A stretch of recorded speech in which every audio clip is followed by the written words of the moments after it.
समिति झंडुता उपाध्यक्ष राजकुमार कौंडल ने नगर पंचायत तलाई एरिया में सफाई कर्मचारी, योद्धाओं और अन्य सेवा दे रहे कर्मचारियों को मास्क वितरित किए।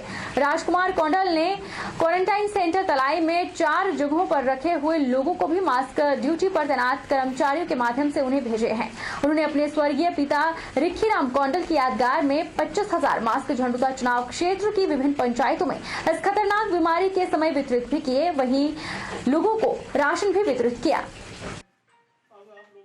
मैंने कल अपने स्वर्गीय पिता श्री रिखीराम कौंडल जी की यादगार में नगर पंचायत तलाई के कोरोना योद्धाओं व बाहर से आए हुए लोग जो शाहतलाई में क्वारंटाइन किए हैं, नगर पंचायत अध्यक्ष श्री बलदेव श्याल जी व लेबर कॉन्ट्रैक्टर के माध्यम से मास्क वितरित कराए।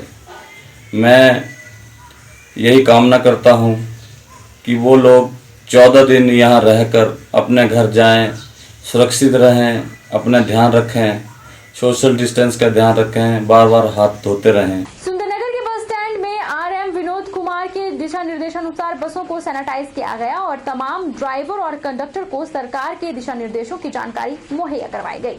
इस दौरान सभी चालक और परिचालकों को हैंड सैनिटाइजर और मास्क का वितरण किया गया।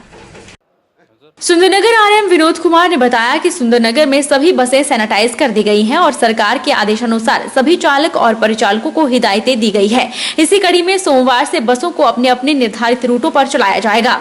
उन्होंने लोगों से भी अपील की है कि वे उचित दूरी का पालन करते हुए बसों में 60% की संख्या में ही लोग बैठ सकते हैं और निर्धारित रूटों पर बसों को चलाने के लिए लोगों को सुविधा प्रदान की जा रही है। सुंदरनगर डिपो पूरी तरह से 1 जून से बस चलाने के लिए तैयार है। सभी स्टाफ्स को जो है मास्क, जो सेफ्टी इक्विपमेंट हैं वो दिए जा रहे हैं और ट्रेनिंग दी जा रही है। जैसे आप बाहर देख रहे हैं कि सभी को सोशल डिस्टेंसिंग मेंटेन करके जो उनको ट्रेनिंग दी जा रही है ताकि वो भी सेफ रहें और लोगों को भी गाइड करें सेफ रहने के लिए। सभी बसें जो है रूट में जाने से पहले जो है सैनिटाइज की जाएंगी डेली बेसिस पे और ड्राइवर कंडक्टर्स को भी सेफ्टी के लिए जो है प्रोत्साहित किया जा रहा है कि वो लोगों को भी अवेयर करें और खुद भी अवेयर रहें ताकि सोशल डिस्टेंसिंग मेंटेन रहे और सिर्फ 60% जो है पैसेंजर जो है गाड़ी में ट्रैवल करें। कितनी सीटें आपकी बस में आरक्षित है? जैसे सोशल डिस्टेंसिंग में बीच वाली सीट पे बैठेंगे? लगभग 26-27 सीटें जो है बनती है ये सारी मिला के 47 सीटर में। ड्राइवर और कंडक्टर के अलग कैबिन बनाया? हाँ, ड्राइवर कंडक्टर के लिए जो है अलग से कैबिन बनाया हुआ है। जुड़ा सोलन के बागा अल्ट्राटेक सीमेंट प्लांट से सीमेंट लेकर गए सैकड़ों ट्रक पंजाब राज्य के खानपुर खुई के बागा डंप पर भेजे गए ट्रक पिछले करीब 5 दिनों से अनलोड नहीं हो रहे हैं, जिसके चलते अर्थव्यवस्था के हीरो कहे जाने वाले ट्रक चालकों के सामने कई प्रकार की मुसीबतें सामने आ रही है। एक तो ट्रकों में सीमेंट लोड होने के कारण उनके टायरों पर बोझ बढ़ रहा है, इससे ट्रकों को भी नुकसान हो रहा है। तो वहीं दूसरी ओर ट्रक चालकों को भूखे रहने की नौबत आ गई है क्योंकि लॉकडाउन के चलते वहां पर होटल बंद है। हालांकि कुछ ट्रक चालक अपना खाना बना रहे हैं, लेकिन जो राशन वो अपने साथ ले गए थे वो भी अब खत्म हो गया है, जिससे इनकी दिक्कतें और बढ़ गई है। वहीं इस जगह मोबाइल नेटवर्क न होने के चलते चालकों को टाइम पास करना भी मुश्किल साबित हो रहा है।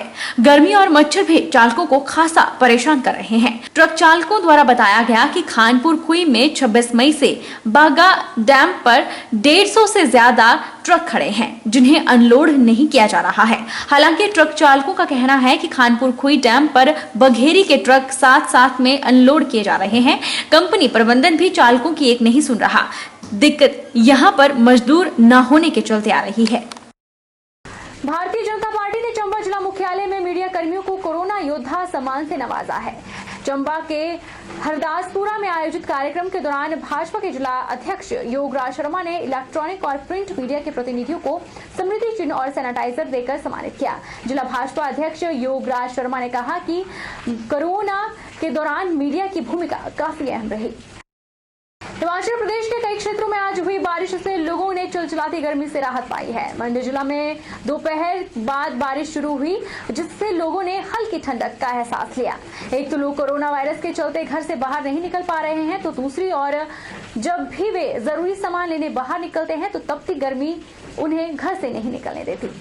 एक तरफ जहां कोरोना काल में कोरोना वायरस का संक्रमण लोगों को सता रहा है, वहीं गर्मी के मौसम में बारिश से लोगों को ठंडक का एहसास हो रहा है। दिन के समय जहां लोगों को गर्मी सता रही थी, वहीं दोपहर को हुई बारिश से लोगों को राहत मिली और मौसम काफी ठंडा हो गया। पिछले कुछ दिनों से मौसम करवटें बदल रहा है और दिन में कभी तेज धूप और दोपहर को तेज बारिश हो रही है, जिसके चलते गर्मी के मौसम में भी ठंडक का एहसास हो रहा है, क्योंकि बारिश के चलते मौसम के तापमान में भी गिरावट आ जाती है। उधर लोगों का कहना है कि पिछले कुछ दिनों से दोपहर के समय बारिश हो रही है, जिसके चलते मौसम काफी अच्छा हो जाता है। लेकिन किसानों के लिए यह बारिश तब अभिशाप बन जाती है जब बारिश के साथ ओलावृष्टि हो जाती है, क्योंकि ओलावृष्टि से फसलों को नुकसान पहुंचता है। हालांकि इस समय बारिश की सख्त आवश्यकता है, क्योंकि इन दिनों किसान खेतों में मक्की की बिजाई की तैयारी कर रहे हैं। मौसम पहले तो 3-4 दिन पहले काफ़ी गर्मी हो गई थी, लेकिन एकदम से कुछ ऐसा मौसम बदला कि एकदम से घने घने बादल हो गए और रिमझिम बारिश होने लगी। उसकी वजह से जो है थोड़ी काफ़ी राहत मौसम में हमें मिली है। और 2 दिन के बाद आज आप फिर से देख सकते हैं कि यहाँ पे कितनी अच्छी बारिश हो रही है। और हम तो भगवान से यही प्रार्थना करते हैं कि कम से कम 1 घंटा कंटिन्यू बारिश हो, जिससे जो है थोड़ा गर्मी नीचे बैठ सके और मंडी वासियों को थोड़ी राहत मिल पाए। मौसम तो समझिए ऐसी है कि मौसम ही है, मिजाज तो ठंडापन होता है, लेकिन किसानों के लिए जो है मौसम जो है बहुत जो है नुकसानदेह है। गर्मी की परिस्थिति तो है, लेकिन गर्मी तो होना ही चाहिए, गर्मी का सीजन है। लेकिन ये जो है बारिश जो है बहुत दुखदायक है किसानों के लिए, खास करके जिसकी फसल के ऊपर जो है किसान जो निर्भर है वो तो मौत मर रहा है। एक तो कोरोना के चलते जो उसकी सही रेट नहीं मिल रहा है, ऊपर से ऊपर वाले की मार है। पूरा देश कोरोना के संकट के दौर से इस समय गुजर रहा है कि हमारे जो किसान भाई बंधु हैं ये सब संकट की स्थिति में है। ओलावृष्टि वहाँ हो रही है, जो सेब एक बहुत इम्पॉर्टेंट सप्लाई है जो हिमाचल प्रदेश से अन्य राज्यों में जाती है, तो काफ़ी यहाँ पर दिक्कतें किसानों को भी आ रही हैं। और आप देख सकते हैं जो भी दिन को धूप यहाँ पर लगी रहती है, जो आम आदमी सोचते हैं कि धूप ही सारा दिन रहेगी, अब गर्मी का कहर बढ़ेगा, तो तभी वैसे ही शाम को करवट होती है और फिर बारिश का दौर एक फिर आ जाता है। लड़भड़ोल क्षेत्र के सिमस गांव के एक घर में सिलेंडर में आग लगने की जानकारी मिली है। रणजीत राणा के पुराने घर में गैस सिलेंडर में आग लग गई, जिसके ऊपर स्थानीय साहसी युवाओं ने कड़ी मशक्कत पे काबू पाया। रणजीत राणा वार्ड नंबर 1 के मेंबर भी हैं। यह सिमस ओल्ड बस स्टैंड के सामने प्रसाद की दुकान करते हैं। जब रणजीत से आग लगने के बारे में पूछा गया तो उन्होंने बताया कि चूल्हा काफी पुराना था और सुबह उन्होंने उसके ऊपर बर्तन रखा हुआ था और गैस के रेगुलेटर को ऑन करके चूल्हे को आग दिखाई, जिस कारण आग पीछे चली गई और सिलेंडर ने आग पकड़ ली। उन्होंने कहा कि सिलेंडर की लीकेज में कोई प्रॉब्लम नहीं थी, क्योंकि वह पहले भी उसी को इस्तेमाल कर रहे थे।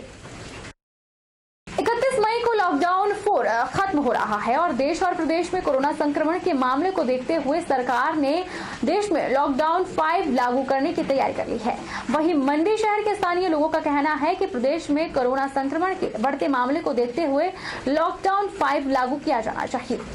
हमारे हिसाब से तो लॉकडाउन होना चाहिए। अभी जिस तरह से हालात बन रहे हैं, जैसे बिलासपुर में हुआ, अभी केसेस बढ़ रहे हैं, उस हिसाब से लॉकडाउन 5 होना चाहिए लगभग 30 जून तक एक महीने के लिए। जिस आज की डेट में जिस रूटीन से चल रहा है, जो भी है प्रशासन की तैयारियां हैं या प्रशासन ने जो आदेश किए हैं, यही आदेश मेरे हिसाब से आगे के लिए लागू होने चाहिए। लॉकडाउन 5 में बस बुरी तरीके से चलनी चाहिए, क्योंकि हिमाचल प्रदेश में बहुत से ऐसे लोग हैं जिनके पास गाड़ी की सुविधा नहीं है। काफ़ी पहाड़ी एरिया है और जो टैक्सी वाले हैं वो 100 की जगह 500 ले रहे हैं, 1000 ले रहे हैं। अगर बसों में किराया अगर 5 का 10 होता है तो उसमें भी कोई बड़ी बात नहीं है, क्योंकि अगर व्यक्ति 100 का 200 देगा उससे अच्छा होगा 10 का 20 रुपये दे दे, वो तो ठीक रहेगा। नियमों के पालन को सुनिश्चित होना चाहिए।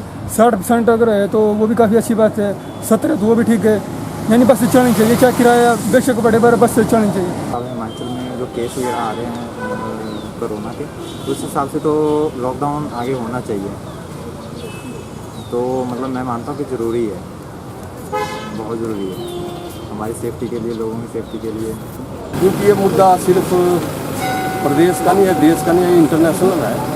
और जो डायरेक्शन एक्सपर्ट्स देंगे इसमें, चाहे वो मेडिकल एक्सपर्ट्स हैं या दूसरे एक्सपर्ट्स हैं, और जहाँ तक हमारे देश की बात है, जो डायरेक्शन हमारे एक्सपर्ट्स की थ्रू हमारे प्रधानमंत्री के द्वारा आएगी, स्टेट में आएगी, तो कुछ स्टेट के ऊपर भी उन्होंने छोड़ा हुआ है, वहाँ भी एक्सपर्ट्स बैठे हुए हैं।